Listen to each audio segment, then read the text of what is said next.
আসসালামু আলাইকুম, কেমন আছেন সুপ্রিয় দর্শক? সেহরির জন্য রান্না করতেছি। বলতে বলতে 9 রোজা চলে আসলো। আজকে আমি 9 রোজার সেহরির জন্য ডাল চচ্চড়ি করতেছি। এই ডালের সাথে আমি পেঁয়াজ, কাঁচামরিচ, আদা রসুন পেস্ট, টমেটো সবই দিয়েছি। তো এটা একদম শুকনো শুকনো একটা ডাল চচ্চড়ি হবে।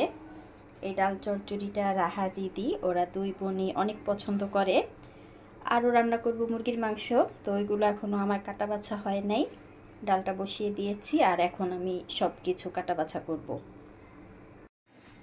রান্নার জন্য আমি অল্প একটু মুরগির মাংস নিছি আর এটার মধ্যে আদা রসুন পেস্ট, হলুদের গুঁড়া, মরিচের গুঁড়া, লবণ এবং গরম মশলা গুঁড়া সব কিছু দিয়ে এখন আমি ভালো মতো এটাকে একটু মাখিয়ে নিতেছি।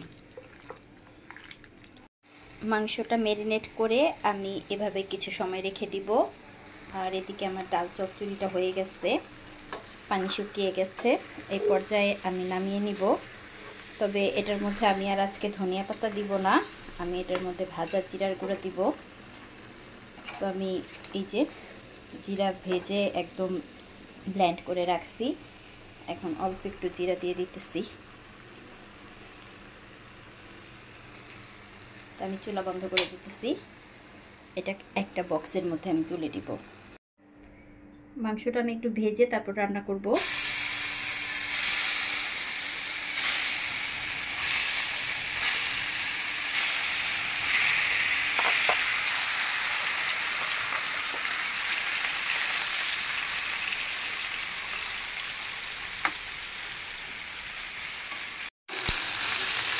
মাংসটা রান্না করার আগে আমি একটু কড়া করে ভেজে নিলাম। এমন করে ভেজে রান্না করলে কিন্তু মাংসের টেস্টটা অনেক ভালো লাগে।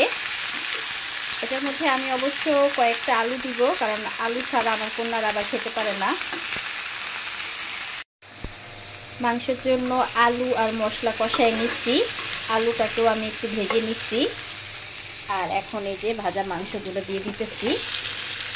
এটার মধ্যে খুব বেশি ঝোল দিব না, আর সেজন্য ওই ডাল চচ্চড়ি করছি। আর এই চুলায় আমি মিষ্টি কুমড়া ভাজতেছি। আপনাদের ভাইয়ার মিষ্টি কুমড়াটা অনেক পছন্দ। তো রোজার দিন এই জন্য সব কিছুই অল্প অল্প করতেছি, বেশি করলে আবার থেকে যাবে। মাংসটা এরকমই থাকবে, শুকনো শুকনো। এটার মধ্যে আমি আবার একটা টমেটো দিচ্ছি। তো এই ছিল আমার আজকের সেহরির রান্না। মুরগির মাংস, মিষ্টি কুমড়া ভাজা আর সাথে আছে ডাল চচ্চড়ি। কেমন লাগলো অবশ্যই কমেন্ট করে জানাতে ভুলবেন না। আজ এখানেই বিদায় নিচ্ছি, সবাই ভালো থাকবেন। আল্লাহ হাফেজ।